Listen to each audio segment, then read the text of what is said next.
Salut! Alors aujourd'hui, qu'est-ce qu'on va faire? On va continuer l'emporter. On va faire le cas de figure relativement simple encore, mais où un cuboïde ne touche pas au sol. Prêt? On y va!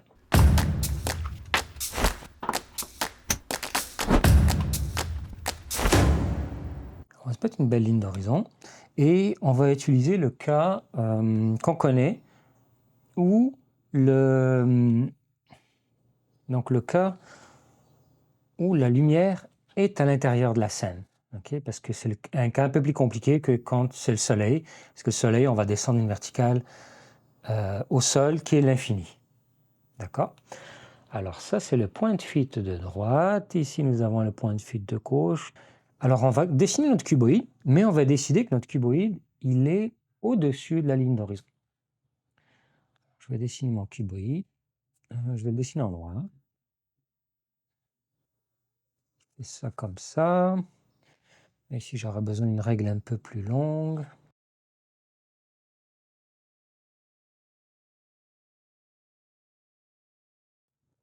Ensuite, 2 belles verticales, enfin 3 belles verticales, 4 belles verticales, parce que n'oubliez pas qu'on dessine en transparence. Parce que comme je vous ai expliqué, dans le cas des cuboïdes qui touchent au sol, on va considérer toutes les allumettes. Même celles qui, on pense, vont être cachées. Puis avec l'habitude, oui, vous direz, je sais que je peux ignorer ça, mais vous allez voir que plus on va avancer dans ces capsules sur longue portée, plus ça va devenir compliqué. Puis à un moment donné, il vaut mieux rester systématique et se dire, bon, je considère toutes les allumettes, tous les bâtons, et je vais ignorer ceux pour lesquels l'ombre est portée à l'intérieur de l'objet. Ce qui aura moins de sens, vous en conviendrez, quand l'objet est creux, quand l'objet a des trous dedans, quand on va dessiner l'ombre portée d'escalier par exemple, là ça va être autre chose. Alors voilà mon cuboïde. Alors j'ai ma source de lumière ici. Cet objet-là ne touche pas au sol. Maintenant, où est-ce qu'il touche au sol? C'est arbitraire, c'est moi qui décide. Plus ça va toucher proche de moi, c'est-à-dire de l'observateur, au sol, plus je suis en train de dire cet objet-là est proche de moi, de l'observateur. Et plus il va toucher loin, évidemment il ne peut pas toucher ici, s'il est au sol, c'est le plus loin qu'il est ici. Mais s'il touche au sol, par exemple ici, il est plus loin que s'il touchait au sol ici. Alors on va décider que c'est ici qu'il touche au sol. Et ce que je vais faire, je vais le faire en vert cette fois-ci, je vais projeter les allumettes de manière à ce qu'elles touchent au sol. Alors je pars de là et je vais projeter mes allumettes. Je vais me dire, tiens, pour moi, c'est ici que cette allumette touche au sol. Donc on peut effectivement déduire toutes les autres allumettes. Je vais les prolonger, puis après ça, on va tout simplement utiliser la direction de convergence vers les points de fuite. Et maintenant, je suis capable de déterminer, si j'avais dit que c'était ici que ça touchait au sol, alors il me suffit maintenant d'utiliser les lignes de convergence vers les points de fuite pour savoir où est-ce que tout ce beau monde-là va se toucher. Et normalement, si j'ai bien fait mes mesures, ça devrait rejoindre cette ligne et aller vers le point de fuite de gauche. Donc là, on revient au cas de figure habituel, qui est, j'ai une grande boîte, si je considère que ça c'est pas creux, que voilà mon cuboïde, ça touche au sol, et je sais comment faire. Alors on va le faire. On va commencer par ce cas de figure-là. Donc je vais projeter ma ligne d'ombre. C'est une parfaite perpendiculaire qui va partir de la source de lumière. Évidemment, on considère un seul point. Si on voulait être extrêmement précis, il faudrait considérer toute la forme de la source de lumière, ce qui créerait de la pénombre. Mais je vais descendre une verticale jusqu'au point arbitraire. Je décide que moi, ma lampe, elle touche ici. Donc si ma lampe touche ici au sol, elle va créer une ombre en perspective qui aura une certaine forme, qui va aller dans cette direction. Si ma lampe touchait un peu plus haut, l'ombre irait dans cette direction. Si ma lampe touchait au sol de manière à ce que, je suis en train de dire, la lampe est plus proche de moi que l'objet, l'ombre va aller dans l'autre sens. Donc maintenant, on va créer nos lignes d'ombre. Et voilà mes lignes de projection. Maintenant, je vais lancer des rayons de lumière.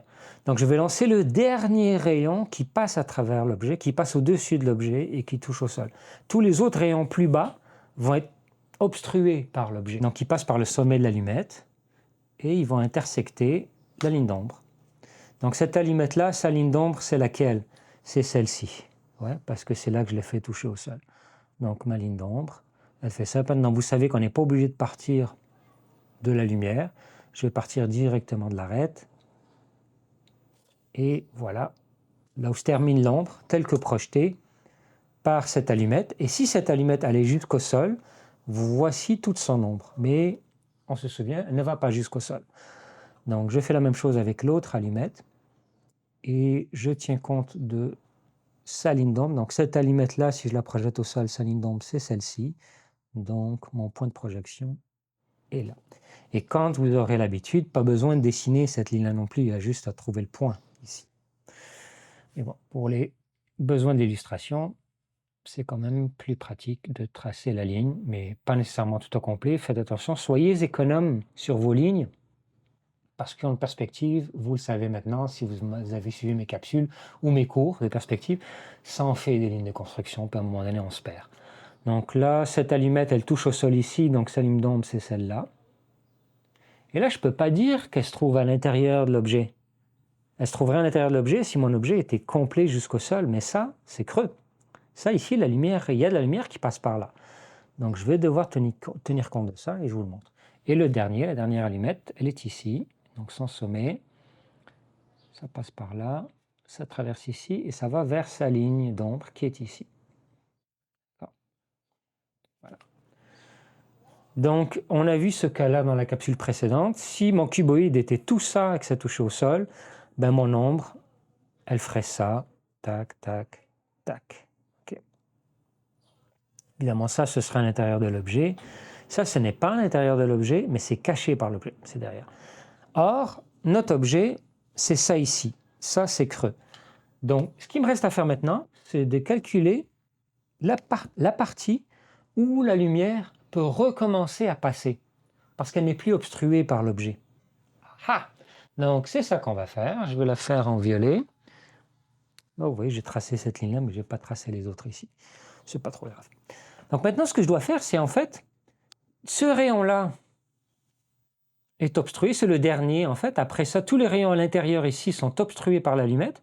Mais à un moment donné, le dernier rayon qui est obstrué par l'allumette, c'est celui-ci. Après ça, la lumière recommence à passer parce que l'objet n'est plus là pour l'obstruer. Donc ce que je dois faire, c'est créer l'ample portée à la fin de l'allumette, la partie la plus basse de l'allumette, et je la porte encore une fois sur la ligne d'ombre de cette allumette-là, si je l'avais projetée au sol. Donc elle est ici. Et j'ai trouvé un nouveau point là. Vous voyez ce que je veux dire? Donc toute cette région crée de l'ombre. Donc en fait, l'ombre de cette allumette, c'est cette ligne-là.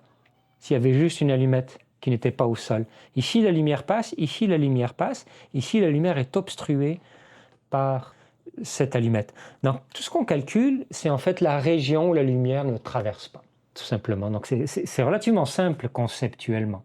Donc je vais le faire avec toutes les allumettes, la partie de l'allumette où la lumière recommence à passer. Donc cette allumette-là, elle touche au sol ici, donc sa ligne d'ombre, c'est celle-là, de direction de l'ombre, donc mon point est ici. Ouais, ok. Cette allumette-là, je le calcule, je pars d'ici, je viens là et je projette jusqu'à sa ligne d'ombre qui est ici, donc ça vient là. Ah, tiens, intéressant, ça n'est pas caché par l'objet, vous voyez, on la voit un tout petit peu parce que l'objet c'est ça.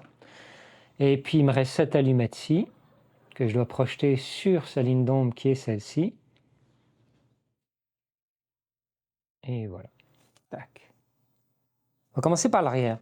Ce que je sais, c'est que la lumière, elle passe jusqu'ici pour cette allumette. Ici, il y a de la lumière jusqu'ici pour cette allumette. D'accord?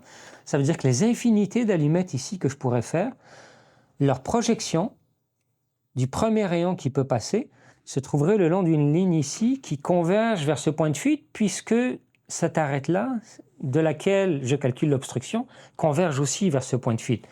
Donc en théorie, si je relie ces deux lignes, ces deux points-là, ça devrait converger vers ce point de fuite. Et c'est le cas. Donc, mon ombre commence ici, au sol. Et mon ombre se termine ici. Et ça aussi, ça devrait converger vers le point de fuite. Et là, vous voyez, j'ai fait une petite erreur, je vais le recalculer. Ouais. C'est un peu plus ici. Le point là, il est plus là. Et je corrige parce que je sais que ça doit converger vers ce point de fuite. Donc là, ça fonctionne. Donc ça fait ça. Donc en fait, mon ombre, c'est toute cette région. Donc là, on voit bien l'objet. Ça, ce ne sont que des lignes de construction. Et je sais que l'ombre de cet objet commence ici et non pas ici.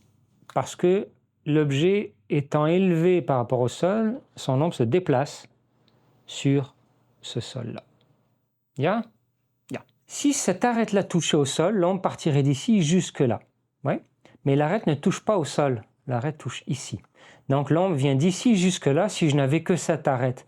Mais cette arête-là, elle projette de l'ombre ici, cette arête de l'ombre ici, cette arête de l'ombre là, vous voyez, sur une ligne qui rejoint ces deux points qui devraient aller vers le point de fuite. Comprenez? Faisons une ligne intermédiaire, ça va vous aider. Okay, je vais la faire en rouge. Si je mettais une ligne intermédiaire ici, une allumette intermédiaire ici, évidemment bien verticale. Donc, j'ai une infinité d'allumettes ici, vous êtes d'accord? Donc, je la projette au sol, cette ligne rouge. OK.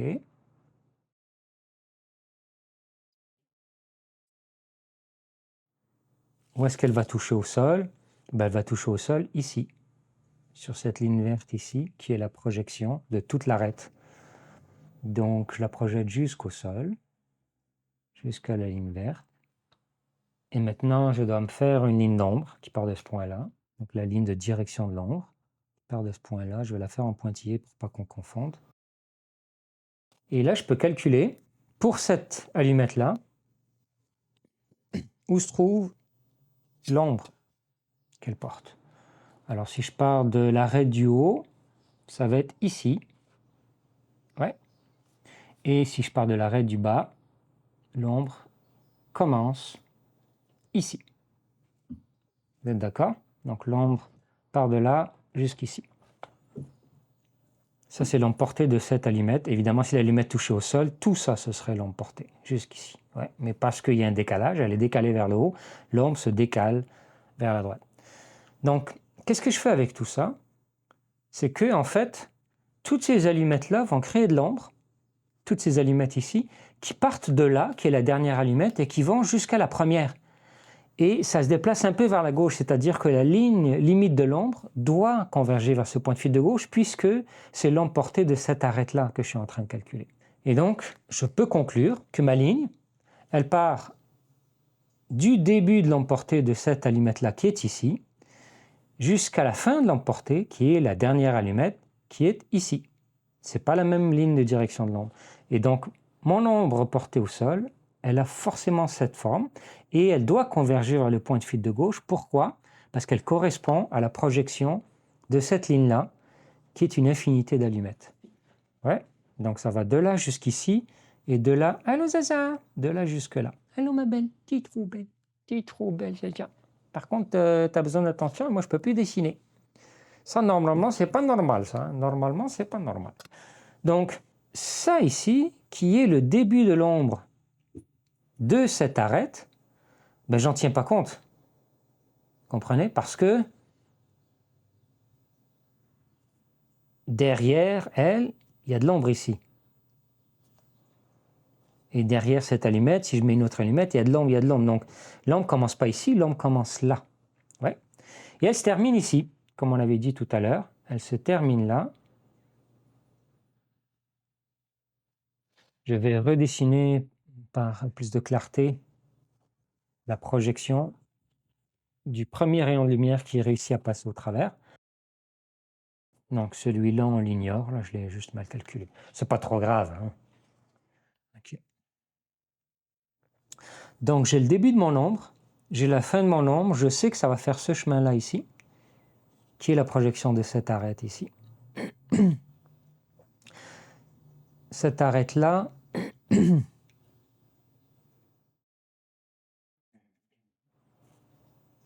Elle projette de l'ombre également. Ça ici, en fait, c'est... vous voyez cette arête-là ici, elle me dit que l'ombre commence là, parce que je l'ai projetée au sol. Ouais. Et puis cette arête-là, elle me dit que l'ombre se termine ici. Je pourrais calculer l'ombre portée de cette arête-là, mais il y a quand même toutes ces allumettes dans ce sens-là qui continuent à faire porter de l'ombre. Donc j'ignore cette ligne-là. Alors, ça veut dire que l'ombre, elle vient de là à là, ok? Et ensuite, elle vient jusqu'ici. Ça, c'est la projection perspective de l'ombre. Donc l'ombre fait ça et ça, ensuite ça. Ça ici, ça me dit qu'elle vient d'abord jusque là. Vous voyez pourquoi il y a un changement de direction? Parce que toute cette ligne-là ici, c'est en fait la projection de cette ombre-là. D'ailleurs, vous le voyez, ça c'est la ligne de lumière qui vient jusque là, et ça c'est la ligne de lumière du début de l'arête. Donc ça n'est pas l'ombre portée parallèle à cette arête-là ou à celle-ci, c'est une ombre portée de l'allumette. Ici, j'ai la même chose. Cette ligne-là est l'ombre portée de cette allumette. Ouais. Donc, je peux faire ça. Maintenant, ce que je vais faire pour déterminer, est-ce que cette ligne ici, la ligne d'ombre, elle fait ça et ensuite ça, ou est-ce qu'elle fait ça ou ça? Alors, ce que je vais faire, c'est que je vais me faire deux allumettes hypothétiques. Et c'est comme ça que je m'en rappelle ou que je trouve, parce que je ne calcule pas souvent l'ombre portée. Je fais de la bande dessinée. En bande dessinée, est-ce que vous pensez qu'on calcule ça comme ça? Ben non, on y va à l'œil. En dessin de design aussi, on y va à l'œil. Mais j'estime que c'est important de savoir, parce qu'il y a des fois où vous faites un dessin architectural avec des fenêtres, par exemple. Là, il y a besoin de calculer avec plus de précision l'ombre portée. Il y a des moments où on a besoin de faire ça. Et puis de toute façon, les connaissances, ça vous permet d'être plus créatif. Alors si je prends cette allumette et que je calculais son ombre portée, ben, je dois l'amener au sol d'abord. Je vais changer de couleur, hein. Je vais la faire en rouge comme l'autre. Sinon, on va se perdre. Donc, je vais partir de là. Je me fais une ligne bien perpendiculaire que je projette au sol. Où est-ce qu'elle va toucher au sol? Eh bien, sur cette ligne verte ici. Et là, je peux me faire... Et puis donc, je dois calculer d'abord sa ligne d'ombre. Voilà sa ligne de direction de l'ombre. Et maintenant, je peux calculer l'endroit où l'ombre se termine, c'est-à-dire le sommet de l'allumette, et l'endroit où l'ombre commence, c'est-à-dire la base de l'allumette. C'est ici. Donc voilà l'ombre portée de cette allumette. Ouais. Donc il y a de l'ombre là, ça veut dire. Ça veut dire que je ne peux pas dessiner une ligne de là à là. Parce que cette allumette-là, elle a projeté de l'ombre jusqu'ici. Si je faisais une allumette plus proche ici, elle projetterait de l'ombre plus loin ici, un peu plus bas, parce que l'allumette serait projetée un peu plus bas ici.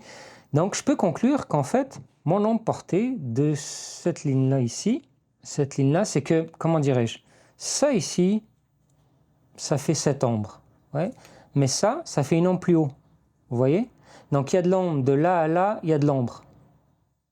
Je sais que tout ça, ça devient de l'ombre, parce que cette allumette me dit que l'ombre, elle vient jusqu'ici. Si je faisais une allumette ici, elle descendrait plus haut, ligne d'ombre ici, projection, ça irait plus haut aussi. Donc ça va quelque part dans cette direction. OK? Et ça va jusqu'où? Ça va en fait jusqu'à la dernière allumette, celle-ci, jusqu'à ce point-là de la dernière allumette. Est-ce que vous comprenez? Donc, quand on n'est pas sûr, eh bien, on se fait des allumettes intermédiaires. Et à ce moment-là, ça devient beaucoup plus logique. Donc, ce que je sais, c'est que mon ombre, elle va partir d'ici jusqu'à ce point-là. Alors, j'ai pas mal la forme de mon ombre. Ça fait ça, ça fait ça, ça fait ça. Ça vient jusqu'ici. Pourquoi? Parce que toutes ces allumettes ici vont amener de l'ombre jusque-là. Tac, tac, tac, tac. Et ensuite, ça, je suis rendu à l'équivalent de cette allumette-là. Donc maintenant, il me reste ça ici, son ombre portée. Or, je sais que l'ombre portée de cette allumette-là, elle vient ici. Ouais, l'ombre portée de cette allumette. Si je me mettais une allumette ici, on va l'essayer, juste pour confirmer. Donc, je dois la projeter au sol. Et le sol, je sais jusqu'où il va, jusqu'à cette ligne verte ici. Donc, je viens de la projeter au sol ici. Je dois faire sa ligne d'ombre. Et ensuite, le point de l'ombre portée. Le début de l'ombre portée de cette allumette. Et vous allez voir, donc sa ligne d'ombre est ici, que ça tombe à l'intérieur. Ouais. Donc cette allumette, elle projette, j'ai fait ça, attendez, ouais, j'ai fait ça ici, et maintenant je dois trouver là où se termine l'ombre, c'est ici. Donc vous voyez que là où se termine l'ombre de cette allumette, c'est là, et ça commence ici. Donc si j'avais juste cette allumette, j'ai de la lumière à gauche de ce point-là, c'est-à-dire plus proche de la source de lumière. Est-ce que vous voyez, par contre, le sommet, lui, il arrive toujours sur cette ligne. Donc j'ai bien fait de dessiner cette ligne. Toutes ces allumettes-là, leur sommet me dit l'ombre, elle se termine ici. Après ça, c'est de la lumière.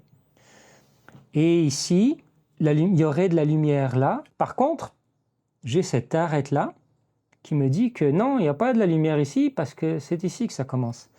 Et donc je peux en déduire que ma ligne d'ombre, elle rejoint ces deux points-là. Le point de la première allumette ici, le bas de l'allumette et le point du haut de l'allumette ici. Ouais. Et j'ai maintenant mon ombre portée. Ça, en passant, c'est un excellent exercice.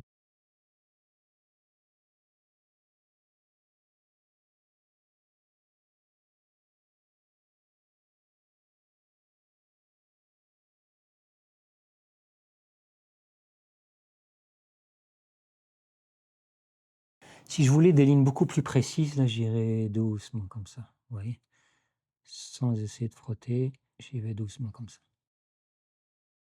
Conséquent, vous voyez, je suis gaucher, j'ai tendance à courber comme ça. Vous le sentez? Donc ça, quand je fais du dessin de type hachure, du dessin à l'encre, je fais attention à ça, à ma propension, parce que je suis gaucher, et ben, tourner mes lignes. Et voilà le résultat. C'est déjà beaucoup plus compliqué, je ne sais pas si vous le remarquez, alors que c'est un cuboïde très simple, il est juste surélevé par rapport au sol. Voici donc l'ombre portée de ce cuboïde au sol. Ça vous va? Ça vous convient? Pratiquer ça, c'est pas facile, c'est compliqué l'ombre portée, puis on va aller en complexifiant. Mais il y a une logique derrière, et il faut juste apprendre tranquillement à maîtriser cette logique, ou à la comprendre si on veut, de rester systématique et de considérer toutes les allumettes. Et quand on a un doute, on crée des allumettes intermédiaires pour voir c'est quoi le comportement. Puis après ça, on déduit par le fait qu'on a une infinité d'allumettes à chaque fois, puisque c'est un objet cuboïde. Et aussi que, en fait, il y a des parties de la forme de l'ombre qui convergent vers les points de fuite. C'est bon, ça vous va? Alors pratiquez ça. Et puis moi, je vous dis paix et guérison. Ah, vous savez, ce que j'ai réalisé, c'est quand je vous parle, je regarde l'écran et non pas la caméra. Donc j'ai toujours l'air de vous regarder comme ça. Il va falloir que je pense à ça. Il faut que je regarde la caméra, donc vous, et non pas là. Il faut que j'apprenne à vous regarder comme ça. Alors allez, ciao, paix et guérison.